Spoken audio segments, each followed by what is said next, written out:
नमस्कार मंडळी, आज आपण पाहणार आहोत महाराष्ट्राचा पारंपरिक आणि सर्वांना आवडता असा पदार्थ. चला तर मग काय आहे ते आपण पुढील प्रमाणे पाहूया. त्यासाठी मी हिरव्या मिरच्या घेतलेल्या आहेत 4 ते 5, लसूण घेतलेला आहे 7-8 पाकळ्या आहेत, थोडंसं मीठ टाकलेलं आहे. हे आता आपण व्यवस्थित खलबत्त्यामध्ये छान ठेचून घेऊया. जास्त बारीक करायचं नाही आहे, थोडंसं जाडसर ठेवूया. बघा तुम्ही बघू शकता. आता आपण पीठ घेऊ. मी पाऊण वाटी घेतलेलं आहे गव्हाचं पीठ, 1 वाटी घेतलेलं आहे ज्वारीचं पीठ आणि 2 ते 3 चमचे डाळीचं पीठ घेतलेलं आहे. हे प्रमाण तुमच्या आवडीनुसार कमी जास्त करू शकता, पण शक्यतोवर ज्वारीचं पीठ थोडं जास्त ठेवायचं. मी मीठ टाकलेलं आहे चवीप्रमाणे, थोडेसे जिरे टाकलेले आहेत, थोडीशी हळद टाकलेली आहे आणि 1 चमचा लाल तिखट टाकलेला आहे. मी लाल तिखट कमी का टाकला, कारण आपल्याला ठेचा पण टाकायचा आहे म्हणून. थोडंसं तेल टाकून घेऊया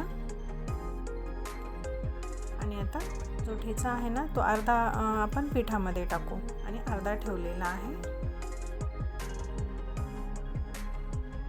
आता हे जे मिश्रण आहे ना ते व्यवस्थित एकजीव करून घेऊया.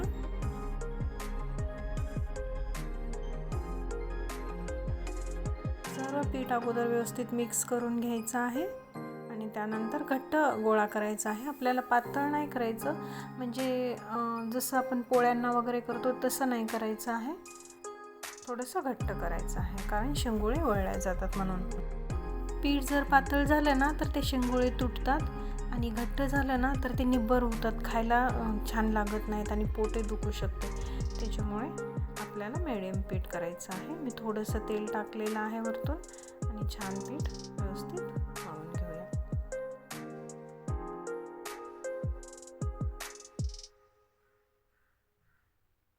हे बघा, अशा पद्धतीने थोडंसं आता 5 मिनिट झाकून ठेवू आणि तोपर्यंत फोडणी करून घेऊया. थोडंसं तेल टाकलेलं आहे मी, जास्त नाही. जिरे टाकून घ्यायचे आहे, लसूण टाकायचं आहे. लसूण थोडा जास्त वापरा. शेंगुळ्यांमध्ये ना लसूण थोडा जास्त टाकला ना शेंगुळे छान लागतात चवीला, म्हणून तो व्यवस्थित लाल होईपर्यंत आपल्याला परतून घ्यायचा आहे. आणि आता यामध्ये जो अर्धा ठेचा राहिलेला होता ना तो टाकून घेऊया. छान व्यवस्थित परतून घेऊ.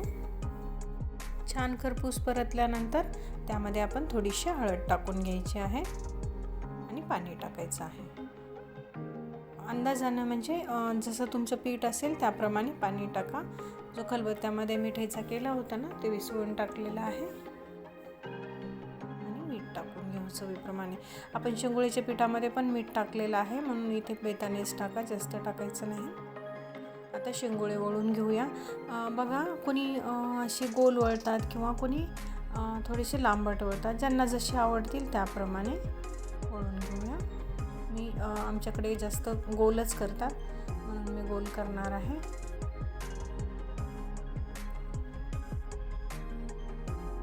अशा पद्धतीने आता आपण सर्व शेंगुळे बनवून घेऊया. हे असे बनवतात कोणी कोणी. आपले शेंगुळे तयार झालेले आहेत. मी जास्त बारीक केलेले नाही आहेत, आमच्याकडे हे असेच बनवतात. आणि हे जे पीठ ठेवलेलं आहे ना ते कशासाठी ते मी तुम्हाला सांगते.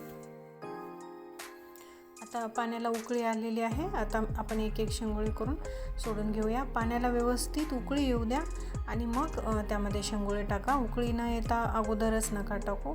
हे जे मी थोडं पीठ ठेवलेलं होतं ना, मी त्यामध्ये पाण्यामध्ये थोड्याशा मिक्स करून वाटीमध्ये ह्यामध्ये मिक्स केलेलं आहे शेंगुळ्यांमध्ये. त्यामुळे व्यवस्थित घट्टसरपणा येतो आणि शिजेपर्यंत आता आपण झाकून ठेवूया, म्हणजे जास्त नाही, 10-1 मिनिट शिजवायचं आहे. बघा, आपले शेंगुळे छान शिजलेले आहेत. त्यावर कोथिंबीर टाकायची आणि मस्त हलक्या हाताने व्यवस्थित परतून घ्यायचं. जास्त सारखं हलवलं ना तुटू शकतात, म्हणून हलक्या हाताने व्यवस्थित परतून घ्यायचं आहे आणि मस्त गरमागरम सर्व करायचं. गरमच खायचे शेंगुळे, जास्त थंड झाल्यावर छान नाही लागत. बघा किती मस्त झालेले आहेत ना. आलं ना तोंडाला पाणी.